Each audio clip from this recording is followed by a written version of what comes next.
नमस्कार दोस्तों, बहुत बहुत स्वागत है। तो फ्रेंड, जैसा कि आप सब जानते हैं कि मध्यकालीन भारत के इतिहास का जो क्रैश कोर्स है वो आपको पढ़ा दिया गया है। तो आज से हम मध्यकालीन भारत के इतिहास के जो भी इम्पोर्टेंट क्वेश्चन है वो सभी टॉपिक वाइज कवर करेंगे। आज के इस वीडियो हम मध्यकालीन भारत के इतिहास का जो पहला चैप्टर है, भारत पर मुस्लिम आक्रमण, इससे संबंधित टॉप 20 क्वेश्चन डिस्कस करेंगे। ये वही क्वेश्चन है जो कि आपके एग्जाम में बार बार पूछे गए हैं और आपकी आने वाली परीक्षा में भी पूछे जा सकते हैं। तो अगर आप किसी भी गवर्नमेंट एग्जाम की तैयारी कर रहे हैं, like SSC, CGL, UPSC, railway, NTPC, किसी भी गवर्नमेंट एग्जाम की अगर आप तैयारी कर रहे हैं तो यकीन मानिए ये वीडियो आपके लिए बहुत ही ज़्यादा हेल्पफुल होगा। तो इस वीडियो को बिल्कुल भी मत मिस करिएगा, शुरू से लेके लास्ट तक देखिएगा। कोई भी डाउट हो तो कमेंट करके ज़रूर पूछिएगा। और वीडियो स्टार्ट करने से पहले फ्रेंड्स, मैं आपको बता दूं कि अगर आपने मध्यकालीन भारत के इतिहास का क्रैश कोर्स नहीं पढ़ा है तो उसे ज़रूर पढ़ लीजिएगा। उसे पढ़ने के बाद अगर आप इस वीडियो को देखेंगे तो आपको सभी चीज़ें बहुत ही ईजी तरीके से समझ आएंगी।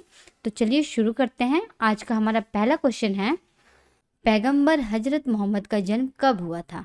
आपको बताना है जो पैगंबर हजरत मोहम्मद थे इनका जन्म कब हुआ था।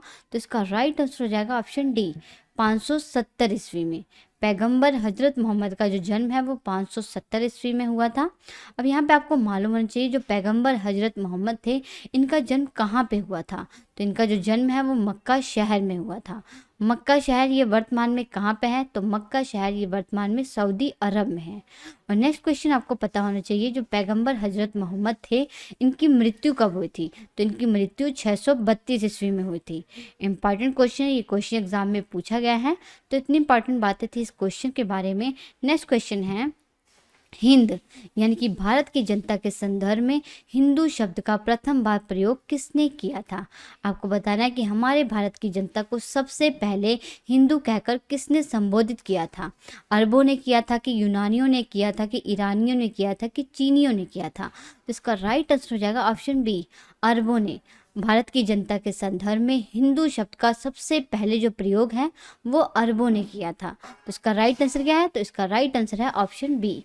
अब यहाँ पे आपको नेक्स्ट क्वेश्चन मालूम होना चाहिए, जो यूनानी थे और जो ईरानी थे इन्होंने हमारे भारत को क्या कहकर संबोधित किया है?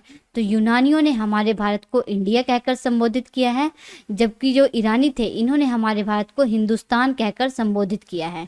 इंपॉर्टेंट क्वेश्चन है, ये क्वेश्चन एग्जाम में पूछा गया है कि यूनानियों ने और ईरानियों ने हमारे भारत को क्या कहकर संबोधित किया है? तो यूनानियों ने हमारे भारत को इंडिया कहकर संबोधित किया है, जबकि जो ईरानी थे इन्होंने हमारे भारत को हिंदुस्तान कहकर संबोधित किया है।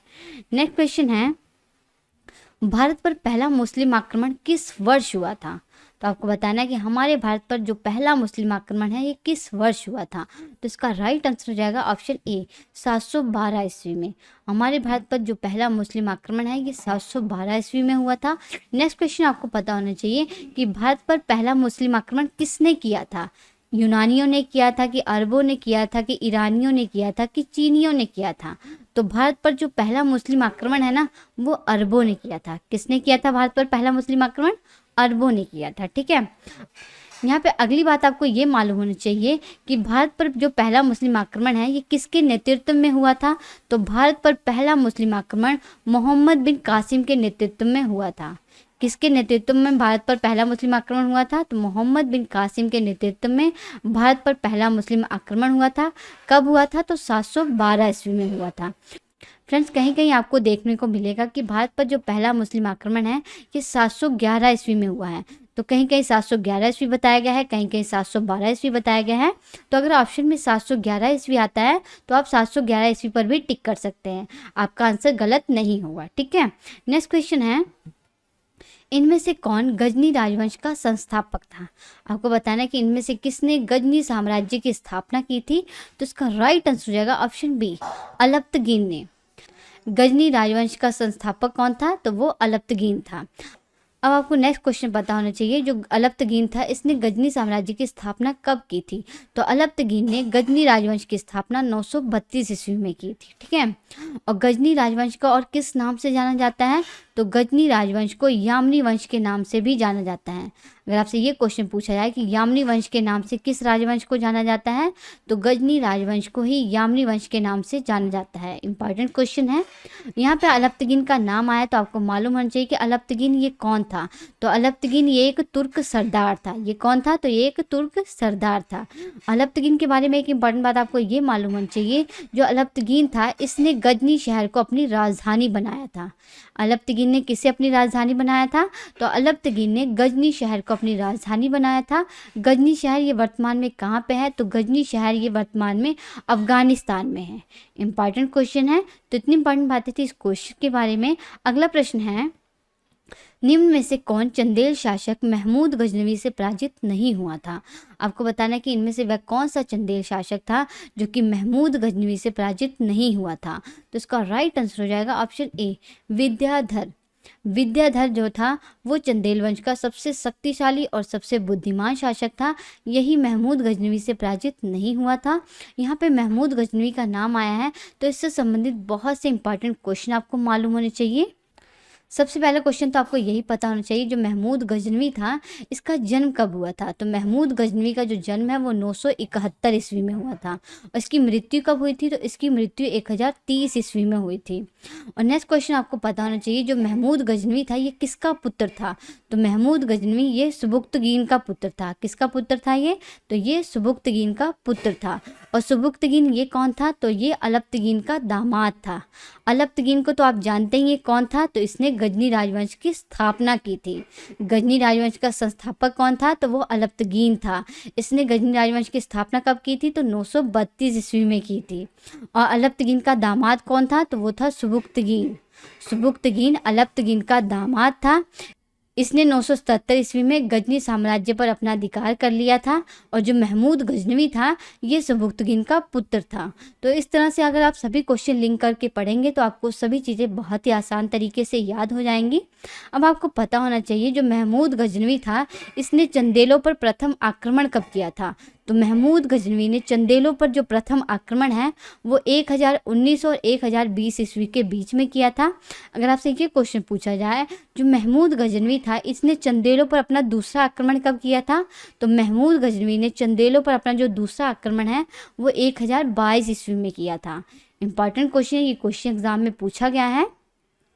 उसके बाद आपको पता होना चाहिए, जो महमूद गजनवी था इसने भारत पर कितनी बार आक्रमण किया था। तो महमूद गजनवी ने हमारे भारत पर कुल 17 बार आक्रमण किया था। इसने हमारे भारत पर पहला आक्रमण कब किया था ये भी आपको पता होना चाहिए। तो इसने हमारे भारत पर जो पहला आक्रमण है वो 1001 ईस्वी में किया था। किसके विरुद्ध किया था ये भी क्वेश्चन एग्जाम में पूछा जाता है। तो महमूद गजनवी ने जो अपना पहला आक्रमण है ये किसके विरुद्ध किया था। तो जयपाल के विरुद्ध किया था। जयपाल ये कौन था? तो ये हिंदू शाही वंश का एक शासक था। इसी के विरुद्ध महमूद गजनवी ने हमारे भारत पर पहला आक्रमण किया था। कब किया था? तो 1001 ईस्वी में किया था। अगर आपसे ये क्वेश्चन पूछा जाए, जो महमूद गजनवी था इसने हमारे भारत पर अपना अंतिम आक्रमण यानी कि 17वां आक्रमण कब किया था। तो महमूद गजनवी ने हमारे भारत पर जो 17वां आक्रमण है, जो कि महमूद गजनवी का अंतिम आक्रमण था, ये इसने 1027 ईस्वी में किया था। किसके विरुद्ध किया था? तो जाटों के विरुद्ध किया था। इंपॉर्टेंट क्वेश्चन है फ्रेंड्स। जो चीज़ मैं आपको बता रही हूँ कि इंपॉर्टेंट है तो वो मोस्ट इंपॉर्टेंट है, उससे नोट बनाकर जरूर लिख लीजिएगा, क्योंकि वहाँ से आपके एग्जाम में क्वेश्चन पूछे जा सकते हैं। ठीक है। अगर आपसे ये क्वेश्चन पूछा जाए, जो महमूद गजनवी था इसके सबसे प्रसिद्ध आक्रमण कौन सा था। तो महमूद गजनवी का जो सबसे प्रसिद्ध आक्रमण था वो था 16वां आक्रमण। जो महमूद गजनवी का 16वां आक्रमण था ये इसने कब किया था हमारे भारत पर। तो ये इसने 1025 और 1026 ईस्वी के बीच में किया था। कहाँ पे किया था? तो सोमनाथ मंदिर पर किया था। 1025 और 26 ईस्वी में जब इसने सोमनाथ मंदिर पर आक्रमण किया था तब इसने सोमनाथ मंदिर को बहुत ही बुरी तरह से लूटा था। और यही महमूद गजनवी का सबसे फेमस आक्रमण था। ठीक है। और सोमनाथ का मंदिर ये कहाँ पे है? तो सोमनाथ का मंदिर जो है ये गुजरात के सौराष्ट्र में है। ये भी क्वेश्चन एग्जाम में पूछा जाता है, इंपॉर्टेंट है। तो इतनी इंपॉर्टेंट बातें थी इस क्वेश्चन के बारे में। नेक्स्ट क्वेश्चन है, महमूद गजनवी का दरबारी इतिहासकार कौन था। आपको बताना कि महमूद गजनवी का दरबारी इतिहासकार कौन था। तो फ्रेंड देखिए, जो महमूद गजनवी था इसके दरबार में बहुत से प्रमुख व्यक्ति रहते थे, जैसे कि अलबरूनी, बैहाकी, फिरदौसी, उत्वी। लेकिन यहाँ पे आपको बताना है कि महमूद गजनवी का दरबारी इतिहासकार कौन सा था। तो इसका राइट आंसर हो जाएगा ऑप्शन डी, उतबी। जो उतबी था ये महमूद गजनवी का दरबारी इतिहासकार था। अब आपको पता होना चाहिए कि उतबी की प्रमुख रचनाएं कौन कौन सी हैं। तो उतबी की प्रमुख 2 रचनाएं हैं, इनके नाम आपको मालूम होने चाहिए। तो पहली है किताबुल यामनी और दूसरी है तारीख़ यामनी। इन 2 पुस्तकों की रचना किसने की है? तो इन 2 पुस्तकों की जो रचना है ये उतबी ने की है। इंपॉर्टेंट क्वेश्चन है, तो ये क्वेश्चन एग्जाम में पूछा जा सकता है कि किताबुल यामनी पुस्तक की रचना किसने की है? तो इस दोनों पुस्तकों की रचना उतबी ने की है। नेक्स्ट क्वेश्चन है, शाहनामा के लेखक कौन थे? तो आपको बताना है जो शाहनामा पुस्तक है इसकी रचना किसने की है? तो इसका राइट आंसर हो जाएगा ऑप्शन सी, फिरदौसी ने की है। शाहनामा पुस्तक की रचना फिरदौसी ने की है। ठीक है, और यहाँ पे जो ऑप्शन में लेखकों के नाम दिए गए हैं आपको पता होना चाहिए कि इन्होंने किन किन पुस्तकों की रचना की है। तो पहला ऑप्शन है बैहाकी। बैहाकी ने किन पुस्तक की रचना की है? तो बैहाकी ने केवल एक पुस्तक की रचना की है, वह है तारीख़ सुबुक्तगीन। तारीख़ सुबुक्तगीन पुस्तक की रचना बैहाकी ने की है। और दूसरा है अलबरूनी। अलबरूनी ने किन पुस्तकों की रचना की है? तो अलबरूनी ने तहकीक हिंद और किताबुल हिंद पुस्तक की रचना की है। और तीसरा ऑप्शन है फिरदौसी। फिरदौसी ने किस पुस्तक की रचना की है? तो फिरदौसी ने शाहनामा पुस्तक की रचना की है। और नेक्स्ट ऑप्शन है ऑप्शन डी, उतबी। उतबी ने किस पुस्तक की रचना की है? तो उतबी ने किताबुल यामनी और तारीख़ यामनी नामक पुस्तक की रचना की है। इंपॉर्टेंट क्वेश्चन है, यहाँ से बहुत से क्वेश्चन एग्जाम में पूछे गए हैं, प्लीज़ नोट डाउन कर लीजिएगा। अगला प्रश्न है, महमूद गजनवी के साथ भारत आने वाला प्रसिद्ध इतिहासकार कौन था? तो आपको बताना है कि वह कौन सा इतिहासकार था जो कि महमूद गजनवी के साथ भारत आया था। तो इसका राइट आंसर हो जाएगा option A, Al Biruni. Mahmud Ghaznavi के साथ भारत आने वाला प्रसिद्ध इतिहासकार अल बरूनी था। अब आपको पता होना चाहिए जो अल बरूनी था यह भारत कब आया था? तो अल बरूनी ये 11वीं सदी में भारत आया था। और दूसरा क्वेश्चन आपको पता होना चाहिए कि अल बरूनी का पूरा नाम क्या है? तो अल बरूनी का पूरा नाम अब्बू रेहान मोहम्मद है। इसका पूरा नाम क्या है? तो इसका पूरा नाम अब्बू रेहान मोहम्मद है। इंपॉर्टेंट क्वेश्चन है, ये क्वेश्चन एग्जाम में पूछा गया है, नोट डाउन कर लीजिएगा। उसके बाद आपको पता होना चाहिए जो अल बरूनी था इसने किस पुस्तकों की रचना की है?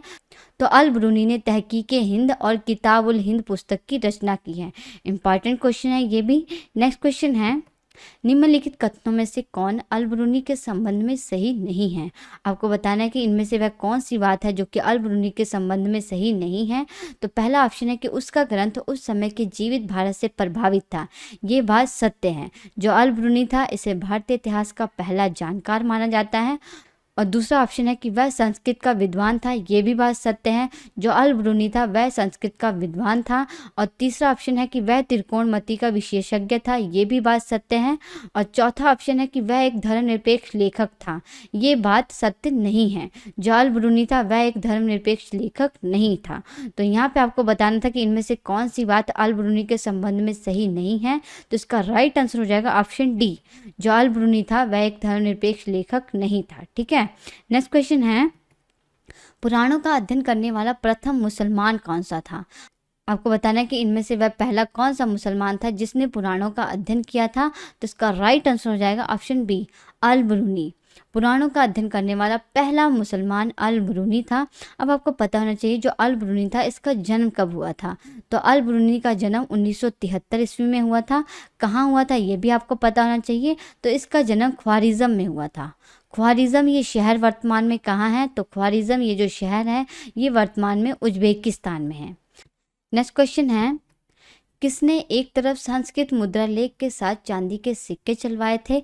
आपको बताना है कि इनमें से वह कौन सा शासक था जिसने चांदी के सिक्के चलवाए थे और इन चांदी के सिक्के के एक तरफ संस्कृत में मुद्रा लेख अंकित करवाया था। तो इसका राइट आंसर हो जाएगा ऑप्शन सी, महमूद गजनवी। महमूद गजनवी ने चांदी के सिक्के चलवाए थे और इस चांदी के सिक्के के दोनों तरफ इसने अलग अलग भाषा में मुद्रा लेख अंकित करवाया था। चांदी के सिक्के के एक तरफ तो संस्कृत भाषा में मुद्रा लेख लिखा हुआ था और इसके दूसरी तरफ अरबी भाषा में मुद्रा लेख लिखा हुआ था। और जो चांदी के सिक्के थे इन्हें क्या कहा जाता था? तो चांदी के सिक्कों को दिरहम कहा जाता था। इंपॉर्टेंट क्वेश्चन है। अगला प्रश्न है, निम्नलिखित में से मध्य एशिया के किस शासक ने 1192 ईस्वी में उत्तर भारत को जीता?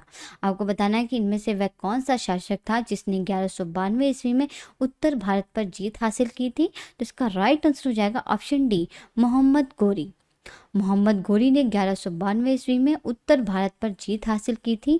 अब यहाँ पे मोहम्मद गोरी का नाम आया है तो इससे संबंधित बहुत से इंपॉर्टेंट क्वेश्चन आपको मालूम होने चाहिए। सबसे पहले तो आपको पता होना चाहिए जो मोहम्मद गोरी था इसने किस वंश की स्थापना की थी, तो इसने गौरी वंश की स्थापना की थी। अगर आपसे ये क्वेश्चन पूछा जाए कि गौरी वंश का संस्थापक कौन था, तो वो था मोहम्मद गोरी। ठीक है। नेक्स्ट क्वेश्चन आपको पता होना चाहिए कि जो मोहम्मद गोरी था इसने कब से लेकर कब तक शासन किया था, तो मोहम्मद गोरी ने 1173 ईस्वी से लेकर 1206 ईस्वी तक शासन किया था। नेक्स्ट और इम्पॉर्टेंट क्वेश्चन आपको ये मालूम होना चाहिए, जो मोहम्मद गोरी था इसने हमारे भारत पर पहला आक्रमण कब किया था, तो मोहम्मद गोरी ने हमारे भारत पर जो पहला आक्रमण है वो 1175 ईस्वी में किया था। किसके विरुद्ध किया था, तो मुल्तान के विरुद्ध किया था। ठीक है। और नेक्स्ट क्वेश्चन आपको पता होना चाहिए, जो मोहम्मद गोरी था इसने हमारे भारत पर दूसरा आक्रमण कब किया था, तो इसने हमारे भारत पर जो दूसरा आक्रमण है वो 1178 ईस्वी में किया था। कहाँ पे किया था, तो गुजरात के पाटन क्षेत्र पर किया था। फ्रेंड्स मैं आपको बता दूं, जब मोहम्मद गोरी ने 1178 ईस्वी में हमारे भारत पर दूसरा आक्रमण किया था गुजरात के पाटन क्षेत्र पर, तो उस समय पाटन क्षेत्र पर किसका अधिकार था, तो उस समय पाटन क्षेत्र पर सोलंकी वंश का अधिकार था। सोलंकी वंश के कौन से राजा उस समय शासन कर रहे थे, तो सोलंकी वंश के जो भीमद्वित्य थे ये उस समय पाटन क्षेत्र पर शासन कर रहे थे। तो भीमद्वित्य और मोहम्मद गोरी के बीच में बहुत ही घमासान युद्ध हुआ था 1178 ईस्वी में, जिसकी वजह से मोहम्मद गोरी की बहुत ही बुरी तरह से हार हुई थी, और यही हार जो थी मोहम्मद गोरी की भारत में पहली पराजय थी। इंपॉर्टेंट क्वेश्चन है। नेक्स्ट क्वेश्चन है, मोहम्मद गोरी को सबसे पहले किसने पराजित किया था, तो अभी मैंने आपको पीछे क्वेश्चन में बताया कि मोहम्मद गोरी ने हमारे भारत पर दूसरा आक्रमण कब किया था, तो मोहम्मद गोरी ने हमारे भारत पर जो दूसरा आक्रमण है वो 1178 ईस्वी में किया था। कहाँ पे किया था, तो गुजरात के पाटन क्षेत्र पर किया था। जब इन्होंने पाटन क्षेत्र पर आक्रमण किया था तो उस समय पाटन क्षेत्र पर किसका अधिकार था, तो उस समय पाटन क्षेत्र पर सोलंकी वंश का अधिकार था। सोलंकी वंश के कौन से राजा उस समय शासन कर रहे थे, तो सोलंकी वंश के जो भीमद्वित्य थे ये उस समय वहाँ पे शासन कर रहे थे। तो भीमद्वित्य और मोहम्मद गोरी के बीच में बहुत ही बुरी तरह से युद्ध हुआ था, जिसकी वजह से मोहम्मद गोरी की हार हुई थी, और यही हार मोहम्मद गोरी की भारत में पहली पराजय थी। तो इसमें से आपको बताना है कि सबसे पहले किसने पराजित किया था, तो आपको राइट आंसर इसका मालूम होगा। इसका राइट आंसर है ऑप्शन ए, भीमद्वित्य ने। मोहम्मद गोरी को सबसे पहले भीमद्वित्य ने हराया था। देखिए भीमद्वित्य का और एक नाम है, इनका दूसरा नाम है मूलराज द्वितीय। अगर ऑप्शन में मूलराज द्वितीय आ जाए तो आपने कंफ्यूज नहीं होना है, मूलराज द्वितीय को ही भीमद्वित्य के नाम से जाना जाता है। ठीक है। अगर आपसे ये क्वेश्चन पूछा जाए कि मोहम्मद गोरी और भीमद्वित्य के बीच में युद्ध कहाँ लड़ा गया था, तो मोहम्मद गोरी और भीमद्वित्य के बीच में जो युद्ध है ये आबू पर्वत के निकट लड़ा गया था। कहाँ लड़ा गया था, तो आबू पर्वत के निकट भीमद्वित्य और मोहम्मद गोरी के बीच में युद्ध लड़ा गया था, जिसमें मोहम्मद गोरी की बहुत ही बुरी तरह से हार हुई थी, और यही हार मोहम्मद गोरी की भारत में पहली पराजय थी। नेक्स्ट क्वेश्चन है, मोहम्मद गोरी ने जयचंद को किस युद्ध में पराजित किया था, तो आपको बताना है कि मोहम्मद गोरी ने किस युद्ध में कन्नौज के राजा जयचंद को पराजित किया था, तो इसका राइट आंसर हो जाएगा ऑप्शन सी, चंदावर का युद्ध। मोहम्मद गोरी ने जयचंद को किस युद्ध में पराजित किया था, तो चंदावर के युद्ध में मोहम्मद गोरी ने कन्नौज के राजा जयचंद को पराजित किया था। चंदावर का युद्ध ये कब लड़ा गया था, तो चंदावर का युद्ध ये 1194 ईस्वी में लड़ा गया था। किस स्थान पर लड़ा गया था, तो चंदावर नामक स्थान पर ये युद्ध लड़ा गया था। और चंदावर ये स्थान वर्तमान में कहाँ पे है ये भी आपको पता होना चाहिए। तो चंदावर ये जो स्थान है ये वर्तमान में यूपी के फिरोजाबाद जिले में है। और किस नदी के तट पर है ये, तो चंदावर ये जो स्थान है ये यमुना नदी के तट पर है। इंपॉर्टेंट क्वेश्चन है, नोट डाउन कर लीजिएगा। नेक्स्ट क्वेश्चन है, वह युद्ध कौन सा था जिसमें भारत में मुस्लिम शक्ति की स्थापना हुई। आपको बताना है कि इनमें से वह कौन सा युद्ध था जिसमें भारत में मुस्लिम शक्ति की स्थापना हुई थी, तो इसका राइट आंसर हो जाएगा ऑप्शन बी, तराइन का दूसरा युद्ध। तराइन के दूसरे युद्ध में भारत में मुस्लिम शक्ति की स्थापना हुई थी। अब आपको यहाँ पे मालूम होना चाहिए कि तराइन का दूसरा युद्ध कब लड़ा गया था और किसके किसके बीच में लड़ा गया था। तो तराइन का जो दूसरा युद्ध है ये 1192 ईस्वी में लड़ा गया था। किसके किसके बीच में तराइन का दूसरा युद्ध लड़ा गया था, तो तराइन का दूसरा युद्ध मोहम्मद गोरी और पृथ्वीराज चौहान के बीच में लड़ा गया था। किसके किसके बीच में, मोहम्मद गोरी और पृथ्वीराज चौहान के बीच में तराइन का दूसरा युद्ध लड़ा गया था। और इस युद्ध में किसकी हार हुई थी, तो इस युद्ध में पृथ्वीराज चौहान की हार हुई थी। इंपॉर्टेंट क्वेश्चन है, ये क्वेश्चन एग्जाम में पूछा जा सकता है। ठीक है। और अब यहाँ पे जो ऑप्शन में युद्ध दिए गए हैं, हम ये भी डिस्कस कर लेते हैं कि ये युद्ध कब लड़े गए थे और किसके किसके बीच में लड़े गए थे और इस युद्ध में किसकी हार हुई थी। तो पहला ऑप्शन है कि तराइन का प्रथम युद्ध। तो तराइन का पहला युद्ध कब लड़ा गया था? तो तराइन का पहला युद्ध 1191 ईस्वी में लड़ा गया था। किसके किसके बीच में ये युद्ध लड़ा गया था? तो तराइन का जो प्रथम युद्ध है ये मोहम्मद गोरी और पृथ्वीराज चौहान के बीच में ही लड़ा गया था। और इस युद्ध में किसकी हार हुई थी? तो इस युद्ध में मोहम्मद गोरी की हार हुई थी। ठीक है, नेक्स्ट ऑप्शन है पानीपत का दूसरा युद्ध। आपको बताना है जो पानीपत का दूसरा युद्ध है ये कब लड़ा गया था। तो पानीपत का दूसरा युद्ध 1556 ईस्वी में लड़ा गया था। किसके किसके बीच में ये युद्ध लड़ा गया था? तो पानीपत का जो दूसरा युद्ध है ये अकबर और हेमू के बीच में लड़ा गया था। इस युद्ध में किसकी हार हुई थी? तो इस युद्ध में हेमू की हार हुई थी। किसकी हार हुई थी इस युद्ध में? तो पानीपत के दूसरे युद्ध में हेमू की हार हुई थी। ठीक है, नेक्स्ट ऑप्शन है पानीपत का प्रथम युद्ध। पानीपत का पहला युद्ध कब लड़ा गया था? तो पानीपत का पहला युद्ध 1526 ईस्वी में लड़ा गया था। किसके किसके बीच में पानीपत का प्रथम युद्ध लड़ा गया था? तो पानीपत का जो प्रथम युद्ध है ये बाबर और इब्राहिम लोदी के बीच में लड़ा गया था। किसके बीच में? बाबर और इब्राहिम लोदी के बीच में पानीपत का प्रथम युद्ध लड़ा गया था 1526 ईस्वी में। इस युद्ध में किसकी हार हुई थी? तो इस युद्ध में इब्राहिम लोदी की हार हुई थी। इंपॉर्टेंट क्वेश्चन है, ये सभी क्वेश्चन नोट डाउन कर लीजिएगा। तो फ्रेंड्स मैं आपको बता दूं कि पानीपत के कुल 3 युद्ध हुए थे। पहला युद्ध तो आपको पता लग गया 1526 ईस्वी में लड़ा गया था जिसमें इब्राहिम लोदी की हार हुई थी। और पानीपत का जो दूसरा युद्ध है वो 1556 ईस्वी में लड़ा गया था जिसमें हेमू की हार हुई थी। और पानीपत का जो तीसरा युद्ध है ये कब लड़ा गया था? तो पानीपत का तीसरा युद्ध 1761 ईस्वी में लड़ा गया था। किसके किसके बीच में ये युद्ध लड़ा गया था? तो पानीपत का जो तीसरा युद्ध है ये अहमद शाह अब्दाली और मराठाओं के बीच में लड़ा गया था। किसके किसके बीच में? अहमद शाह अब्दाली और मराठाओं के बीच में पानीपत का तीसरा युद्ध लड़ा गया था। और इस युद्ध में किसकी हार हुई थी? तो इस युद्ध में मराठाओं की हार हुई थी। इंपॉर्टेंट क्वेश्चन है, ये सभी क्वेश्चन एग्जाम में पूछे गए हैं। अगला प्रश्न है, किस मुस्लिम शासक के सिक्के पर देवी लक्ष्मी की आकृति बनी है? आपको बताना है कि इनमें से वह कौन सा मुस्लिम शासक है जिसके सिक्कों पर देवी लक्ष्मी का चित्र बना हुआ है। तो इसका राइट आंसर हो जाएगा ऑप्शन ए, मोहम्मद गोरी।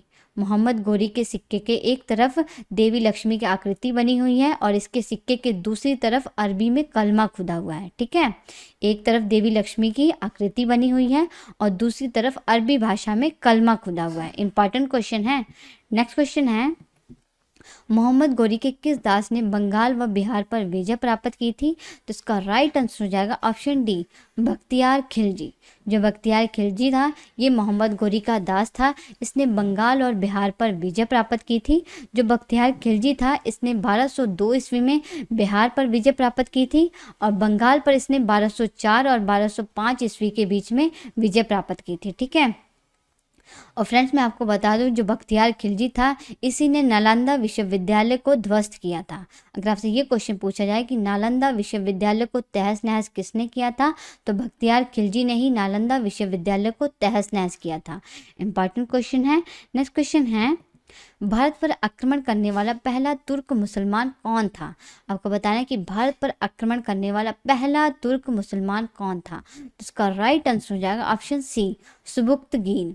भारत पर आक्रमण करने वाला पहला तुर्क मुसलमान सुबुक्तगीन था। सुबुक्तगीन कौन था ये भी मैंने आपको बताया था।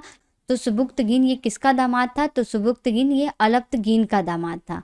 अलप्तगीन ने किस वंश की स्थापना की है? तो अलप्तगीन ने गजनी राजवंश की स्थापना की थी। कब की थी? तो 932 ईस्वी में की थी। और सुबुक्तगीन का पुत्र कौन था? तो महमूद गजनवी। महमूद गजनवी जो था ये सुबुक्तगीन का पुत्र था। ठीक है, और जो सुबुक्तगीन था इसने 1977 ईस्वी में गजनी राजवंश पर अपना अधिकार कर लिया था। मोस्ट इंपॉर्टेंट क्वेश्चन, अगर आपसे ये क्वेश्चन पूछा जाए कि सुबुक्तगीन ने गजनी राजवंश पर अपना अधिकार कब किया था, तो सुबुक्तगीन ने 1977 ईस्वी में गजनी राजवंश पर अपना अधिकार कर लिया था। नेक्स्ट क्वेश्चन है, सिंध के आक्रमण के समय वहाँ का शासक कौन था? तो आपको बताना है जब सिंध पर आक्रमण किया गया तो उस समय वहाँ का शासक कौन था। तो इसका राइट आंसर हो जाएगा ऑप्शन ए, दाहिर। सिंध के आक्रमण के समय वहाँ का जो शासक था वो दाहिर था। अब आपको पता होना चाहिए कि सिंध पर आक्रमण कब किया गया था और किसने किया था। तो सिंध पर आक्रमण 712 ईस्वी में किया गया था। किसने किया था सिंध पर आक्रमण? तो मोहम्मद बिन कासिम ने सिंध पर आक्रमण किया था। मोहम्मद बिन कासिम ये कौन था? तो ये एक अरब आक्रमणकारी था जिसने हमारे भारत पर भी आक्रमण किया था और यही हमारे भारत पर आक्रमण करने वाला पहला मुसलमान था। ठीक है, और इसी ने 712 ईस्वी में सिंध पर भी आक्रमण किया था। ठीक है, अगर आपसे ये क्वेश्चन पूछा जाए कि जब मोहम्मद बिन कासिम ने सिंध पर आक्रमण किया था तो उस समय सिंध की राजधानी क्या थी? तो जब मोहम्मद बिन कासिम ने सिंध पर आक्रमण किया था तो उस समय सिंध की राजधानी अरोर थी। इंपॉर्टेंट क्वेश्चन, ये क्वेश्चन एग्जाम में पूछा गया है। और दाहिर ये कौन था? तो ये चच का पुत्र था। अगर आपसे ये क्वेश्चन पूछा जाए कि किस ग्रंथ से हमें ये पता चलता है कि अरबों ने सिंध पर विजय प्राप्त की थी? तो चचनामा ग्रंथ। चचनामा ग्रंथ से हमें ये जानकारी मिलती है कि अरबों ने सिंध पर विजय प्राप्त की थी। ये जो चचनामा ग्रंथ है ये फारसी भाषा में लिखा हुआ है। इसी से हमें ये पता चलता है कि अरबों ने सिंध पर विजय प्राप्त की थी। इंपॉर्टेंट क्वेश्चन है। नेक्स्ट क्वेश्चन है, सुल्तान की उपाधि धारण करने वाला प्रथम तुर्क शासक कौन था? आपको बताना है कि सुल्तान की उपाधि धारण करने वाला पहला तुर्क शासक कौन था। तो इसका राइट आंसर हो जाएगा ऑप्शन डी, महमूद गजनवी। सुल्तान की उपाधि धारण करने वाला पहला तुर्क शासक महमूद गजनवी था। तो फ्रेंड्स, आज की इस वीडियो में इतना ही। वीडियो आपको कैसा लगा कमेंट करके ज़रूर बताइएगा। अगर आपको ये वीडियो अच्छा लगता है तो इस वीडियो को अपने फ्रेंड्स में ज़्यादा से ज़्यादा शेयर करिएगा। हम आपसे मिलते हैं नेक्स्ट लेक्चर में, तब तक के लिए नमस्कार।